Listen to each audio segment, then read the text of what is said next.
Cake দেখে বুঝতেই তো পারছো কারো না কারো জন্মদিন ছিল। হ্যাঁ, একদমই তোমরা ঠিক ধরেছ, আজ কিন্তু দিদিভাইয়ের জন্মদিন ছিল।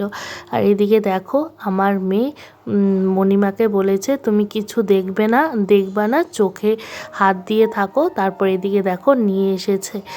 তারপরে বসিয়ে যে আমি এদিকে কেকটা রেডি করেই রেখেছিলাম, সন্ধ্যার সময় গিয়ে নিয়ে এসেছি। আসলে আমার মেয়ে তো আমাকে সকাল থেকে বলে যাচ্ছে মা কখন কেক আনবে, কখন কেক আনবে। তারপর এদিকে দেখো কেক তো আনবই, এটা জানা কথাই। তারপর ওর দিদিভাই হাতে এটা বানিয়ে দিয়েছে কাগজ দিয়ে, খুব সুন্দর হয়েছে দেখো ফুলটা। তো ও একবার দিচ্ছে, ও দিদিভাই বলছে না এটা আমি বানিয়েছি আমি দেবো, এই নিয়ে দুই বোনের ঝগড়াঝাটি।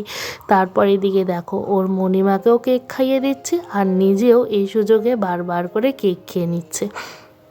তো দিনটা বেশ কিন্তু ভালোই কাটলো। আসলে সেরকম কিছুই এবার করা হয়নি, শুধু সন্ধ্যার সময় আর কি কেকটা কাটা হয়েছে। তবে কেকটা কিন্তু ভীষণ সুন্দর ছিল। তোমাদের কেমন লাগলো ভিডিওটা অবশ্যই